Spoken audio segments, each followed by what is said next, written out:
Саламатсыздар ма, құрметті оқушылар? Мен Махамбетова Майра Берікқызы. Жамбыл облысы Сарысу ауданы Жаңаталап орта мектебінің география пәнінің мұғалімі.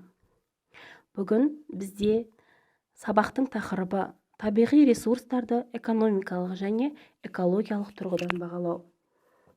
Бүгінгі сабағымыздың мақсаттары: табиғи ресурстарды экономикалық және экологиялық тұрғыдан бағалайды.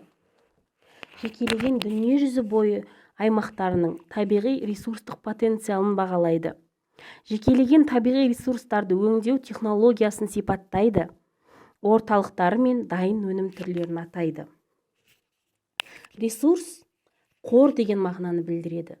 Табиғи ресурстар, яғни табиғи қорлар, бұл табиғи ортаның, қоғамның материалдық және рухани мұқтажын қамтамасыз ету үшін өндірісте пайдаланылатын бөлігі.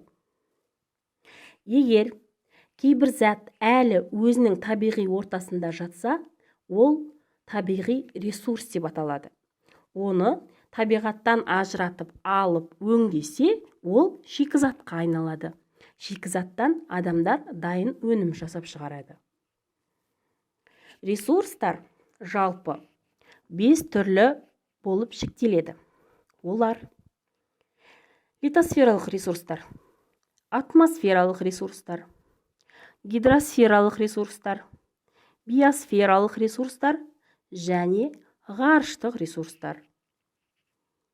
Табиғи ресурстар төмендегідей 2 түрлі болып бағаланады. Бірінші, экологиялық бағалау. Табиғи және антропогендік экожүйедегі өзгерістердің мүмкіншілігін бағалау. Қоршаған ортаға тигізетін кері әсердің алдын алу жолдарын азайту. Экологиялық салдарының әсерін азайтудың баламалы жолдарын ұсынады. Экономикалық бағалау. Ресурспен қамтамасыз етілуі, ресурстың сапасы, ресурстың шаруашылықта қолданылуы, аймақ үшін ресурстың маңыздылығы. Минералдық ресурстар төмендегідей 5 түрлі болып топталады. Олар: отын энергетикалық, металдық, металл емес, техникалық және құрылыс материалдар ресурстары. Енді осылардың барлығына жеке-жеке тоқталып өтейік. Отын энергетикалық ресурстарына мұнай, газ, көмір, шымтезек, жанғыш тақтатас, радиоактивті материалдар жатады. Ал металдық ресурстарға қара және түсті металдар, легерленетін, сирек және бағалы металдар жатады. Металл емес минералдық ресурстарға фосфориттер, калий тұздары және тұздардың барлық түрлері жатады. Техникалық минералдық ресурстарға асбест, графит, тальк жатады. Құрылыс материалдары минералды ресурстарына құм, саз, шағыл, мәрмәр және тағы басқа құрылыс материалдары жатады. Ресурстар, яғни энергетикалық ресурстар, қалпына келетін және қалпына келмейтін болып 2 түрге бөлінеді. Қалпына келетін ресурстарға су ресурстары, күн, желдің қуаты, жердің ішкі жылуы жатады.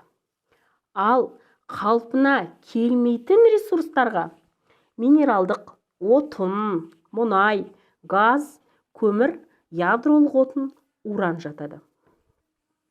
Мына жерде бізде жер қорының құрылымы берілген. Мұнда аймақтарға, яғни дүние жүзі, ТМД, шетелдік Европа, шетелдік Азия, Африка, Солтүстік Америка, Оңтүстік Америка, Австралия мен Океания берілген.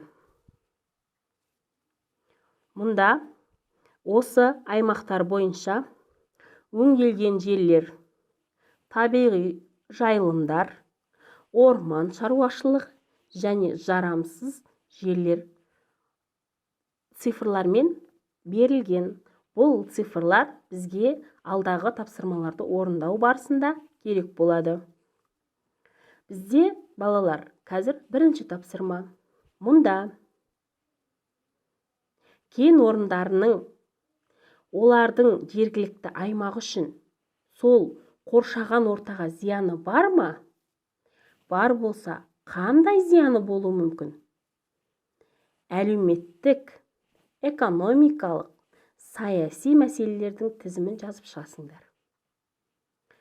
Екінші тапсырма. Газ бен мұнай қоры жөнінен алдыңғы қатарлы елдерді кестеге толтырыңдар деген. Мұнда мемлекеттер берілген. Бірінші кесте газ қоры жөнінен алдыңғы қатарлы мемлекеттер берілген болса, екінші кестеде мұнайдың қоры жөнінен алдыңғы қатардағы мемлекеттер берілген. Және мұндағы статистикалық көрсеткіштер және алдарыңыздағы оқулық сіздерге бірінші және екінші тапсырманы орындауда көмекші бола алады. Енді балалар, бізде үйге тапсырма.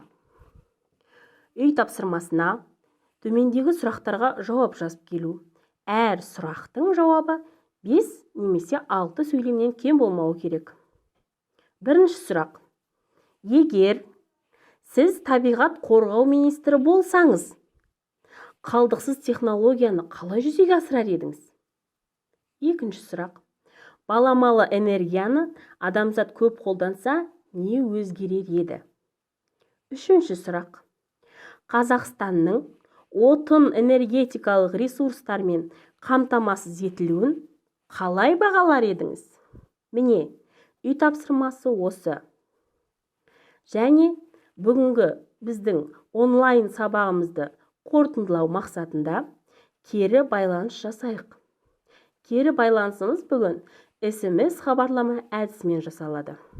Яғни, оқушы мұғалімнің ұялы телефонына SMS немесе WhatsApp хабарлама жібереді.